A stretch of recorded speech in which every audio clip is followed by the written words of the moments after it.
जय माँ गायत्री।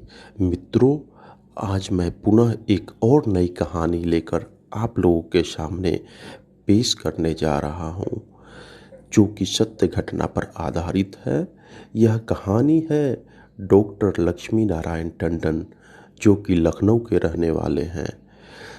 इस कहानी की खासियत यह है कि इस कहानी में डॉक्टर साहब ने एक ही कहानी में दो सत्य घटनाओं का जिक्र इन्होंने किया है, जो कि हमारे अपने देवी देवताओं के प्रति आस्था को और ज़्यादा प्रगाढ़ करने में प्रेरित करेगा।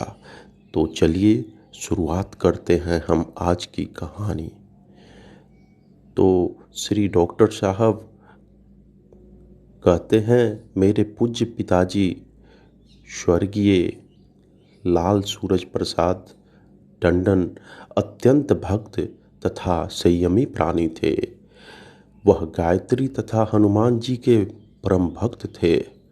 24 घंटे वह चलते फिरते बैठते, यहाँ तक कि बातचीत करते और काम करते भी गायत्री तथा सुंदर कांड का मानसिक जाप किया करते थे।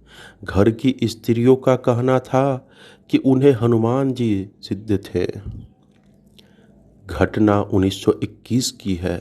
उस समय मैं लगभग 11 वर्ष का था तथा 5वीं कक्षा का छात्र था। मुझे टाइफाइड हो गया। 1 महीने बाद दिमागी बुखार ने छोड़ा तो कोई असावधानी हो गई। मेरी तबीयत फिर खराब हो गई। लगभग 3 महीने ज्वर से पीड़ित रहना पड़ा।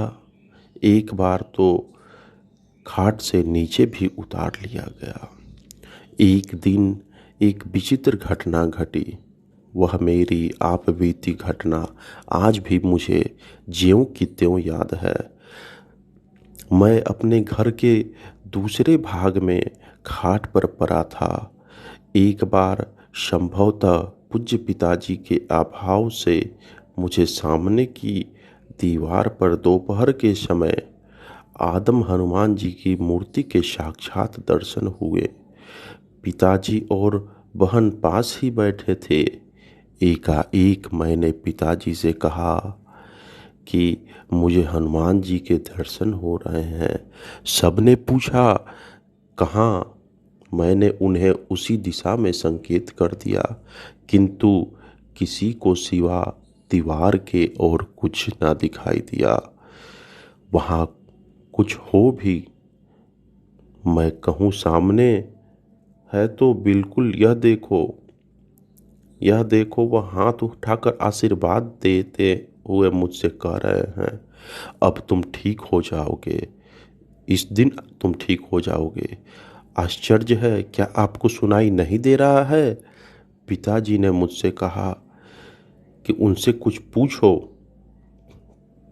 तो महावीर जी ने उत्तर दिया कि तुम फलना दिन को फलना चीज खाना आरंभ करना। उसी समय घर की कई अन्य स्त्रियां वहां आ गई, मुझसे प्रश्न पूछवाने लगी। मैंने प्रश्न पूछे और कहा, हनुमान जी कोई उत्तर नहीं दे रहे हैं। यह लो, अब मूर्ति गायब हो गई। अब दीवार पर वह नहीं है। पिताजी ने देवता के कहे मुताबिक ही सारा कार्य मुझसे करवाया और मैं स्वस्थ हो गया। तो मित्रों, ये तो थी एक प्रथम कहानी।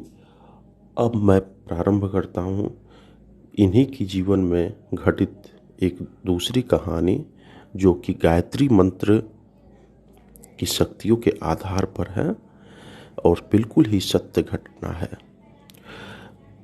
मंत्र की अलौकिक शक्ति का एक और उदाहरण देकर मैं लेख को समाप्त करता हूँ। संभवतः सन 1924 की बात है। मैं तब 8वीं कक्षा का छात्र था। एक दिन छुट्टी की घंटी में मेरी हाथ की उंगलियों में कोई जहरीले जीव ने काट लिया। किसने काटा यह मैंने नहीं देखा, पर मेरी उंगलियां धीरे धीरे काली पड़ने लगी। स्कूल से छुट्टी लेकर मैं घर भागा। तब मेरे घर में काशी के एक संस्कृत के परम विद्वान पंडित पुरुषोत्तम जी व्यास नागर, जो एक प्रसिद्ध कर्मकांड ब्राह्मण थे, रहते थे। जब मैं घर पर आया तो वे सोच के लिए गए हुए थे। जिस समय वह बाहर निकले तो मैं दर्द के मारे तड़प रहा था और मेरे हाथ का पंजा काला पड़ चुका था। हाथ पैर धोकर एक सफ़ेद कपड़ा लेकर संभवतः गायत्री मंत्र का जाप उन्होंने किया और उनके जाप करने के बाद कपड़े से हाथ को झाड़ दिया और एक क्षण में मेरा दर्द बिल्कुल गायब हो गया और सफ़ेद कपड़ा काला पड़ गया।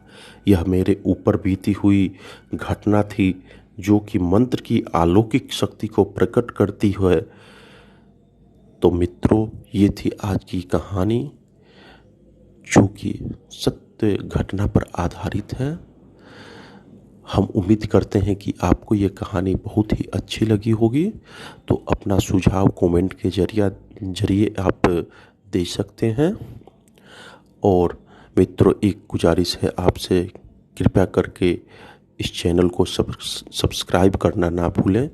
सब्सक्राइब करें ताकि इस तरह की कहानी निरंतर आप तक पहुंचती रहे। बहुत बहुत धन्यवाद। जय माँ गायत्री।